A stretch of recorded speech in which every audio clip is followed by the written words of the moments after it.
You know the feeling. The thing you wanted for months finally arrives. The new phone, the raise, the shoes, the yes. And for a few days, the world glows. You keep looking at it. You keep feeling it. Then, quietly, without any warning, it becomes normal. A week later, you barely notice it at all.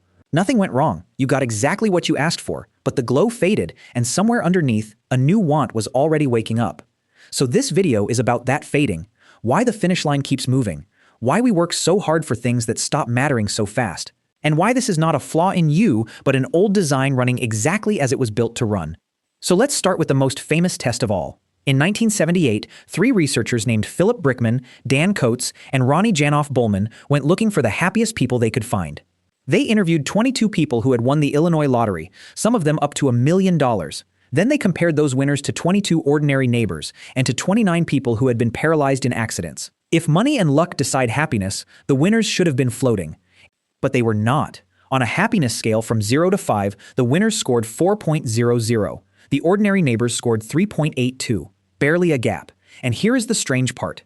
When asked how much they enjoyed simple daily things, coffee, a joke, a chat, the winners scored lower than the neighbors, 3.33 against 3.82. The jackpot had quietly dimmed the small pleasures of a normal day.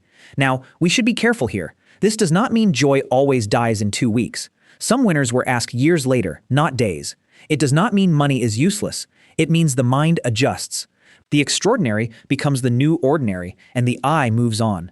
But why does this keep surprising us? Because we are terrible at guessing our own future feelings.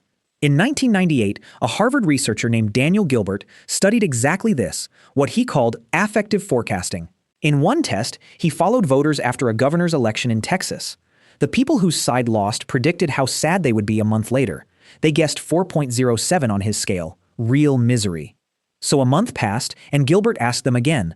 And the losers were not at 4.07, they were at 5.33, much happier than they had sworn they would be. Their imagined grief had forgotten all about tomorrow's breakfast, the sun on the drive to work, the friend who called. Life kept happening, and life kept pulling them back. That is the engine of the whole illusion. In the moment, one outcome feels like it will decide everything. It almost never does. And this pullback toward normal has a name, the hedonic treadmill. You move, but the ground moves under you, so you end up in the same place. In 2003, a researcher named Richard Lucas tracked this over 15 years, following more than 24,000 people in Germany through big life events, marriage, divorce, losing a partner. On average, people reacted hard, then drifted back toward where they started. But Lucas found something the simple story leaves out. The drift back was not the same for everyone. Some people never fully returned. Some changed for good. The treadmill is real, but it is not an iron law bolted to every life. Which matters, because it means your set point is not your destiny. So does anything last? Yes. And this is where we have to be honest. In 2020, researchers led by Eric Lindquist studied Swedish lottery winners 5 to 22 years after they won.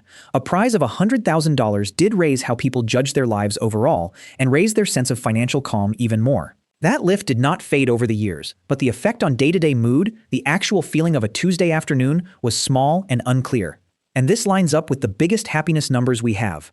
In 2010, Daniel Kahneman and Angus Deaton studied around 450,000 American answers. Money kept raising how people rated their life, but everyday emotions seemed to flatten out around $75,000 a year.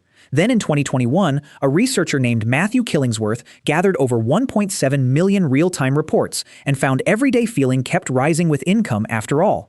So in 2023, they worked together to solve it. The flattening was mostly true for the least happy people. For most, more money still nudged the mood upward. Which means the honest lesson is not money can't buy happiness. It is quieter than that. Money can lift how you judge your life. It can buy calm, options, and less fear. But it is not a final destination where wanting stops. So if it is not the world outside that keeps resetting, we have to look inside the skull. Because the machine that chases rewards is not chasing happiness at all. In 1997, a researcher named Wolfram Schultz recorded single brain cells in monkeys, the cells that release dopamine. At first, when a monkey got a surprise drop of juice, the cells fired, a hit, a reward. But then he added a light that always came just before the juice. And something remarkable happened. After enough repeats, the dopamine cells stopped firing at the juice. They fired at the light instead, the signal that juice was coming. The reward itself went quiet. Between 55 and 80% of these cells followed this pattern. And when the light flashed but the juice never came, the signal dropped below normal, right at the moment the juice should have arrived. That drop is disappointment, written in a single cell. So your brain is not a happiness machine, it is a prediction machine. Dopamine is not the applause after the finish line, it is part of the system that keeps updating what the finish line even means. In 2001, a researcher named Brian Knutson watched this in humans with a brain scanner. He showed 8 volunteers cues promising money, up to $5. And the deep reward center lit up hardest, not when the money arrived, but while they waited for it. The chase itself was the thrill. But here is where the popular story goes too far. People love to say dopamine is only about wanting, never enjoying. That is not quite right. In 1998, a researcher named Kent Berridge stripped dopamine out of rats, in some cases up to 99%. If dopamine were pleasure itself, those rats should have felt nothing. Yet their faces still showed the same pleasure at sweet taste, the same disgust at bitter. Wanting collapsed. Liking survived. Dopamine drives the hunt, the pursuit, the learning. Pleasure runs on other wires. So put it together and a picture appears. You have a mind that predicts, then compares reality against the prediction, then updates and points at the next gap. It is built to notice what is missing, not to sit still in what it has. And there is one more tilt to it. In 2001, a researcher named Roy Baumeister gathered decades of studies under one line: bad is stronger than good. People recalled recent bad events far more than good ones, by roughly 4-1. A threat grabs the mind harder than a gift, which makes brutal sense when you remember where this mind was built. For most of human history, satisfaction was expensive. The ancestor who felt fully content, who stopped scanning, stopped storing food, stopped worrying about the group, did not do better. In a hard world, a little restlessness kept you alive. The one who always felt a small gap kept planting, kept moving, kept preparing for the winter that always came. But be careful with that idea. It does not mean nature designed you to suffer. It does not mean your restlessness is proof of some cruel plan.